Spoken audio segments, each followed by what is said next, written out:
we're going to discuss pinnate muscles.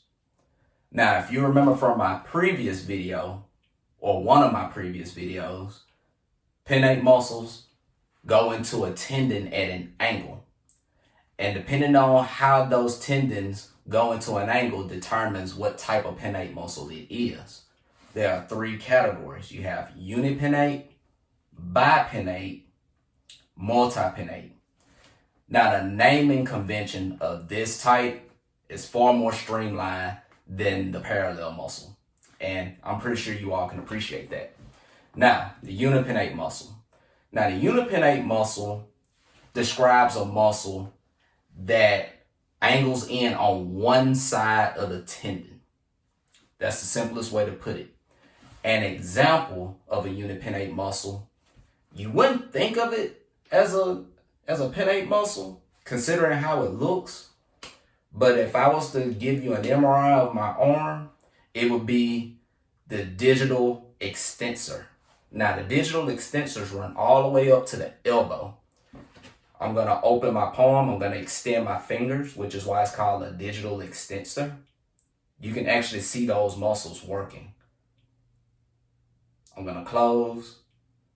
Now, when I close, that's the flexor. That's the digital flexor. The digital extensor is an example of a unipinnate muscle. Yep.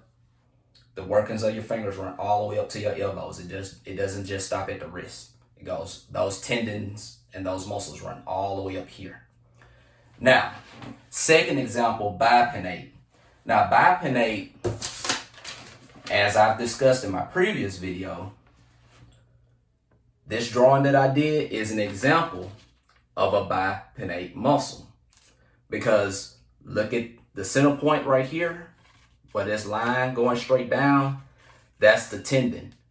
And the way the fibers are converging into that center point comes from two directions, or at least from two angles, and they're converging at a common point. That's why it's called bipinnate. An example of a bipinnate muscle, and you all are very familiar with it. When you think of someone with toned legs, you typically think of someone with defined quads, the teardrop muscle. And if you look at someone's legs and their legs are really toned, can't really see it here because I'm wearing jeans, you can see like a line that cuts right down into the quadricep or the thigh, just to keep the term simple. And you can just see the fibers converging into a center point coming in from two angles. The quadricep muscle is a bipinnate muscle. Now, the last example, an example is the deltoid, multipinnate.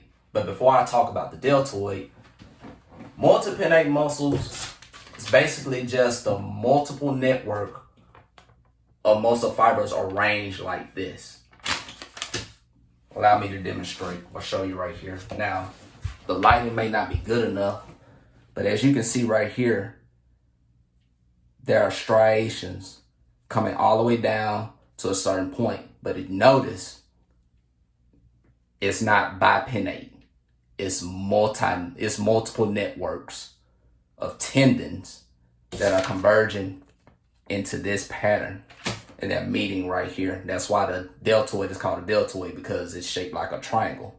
You have multiple branches of muscles or muscle fiber arrangements shaped like this coming into a single point right here.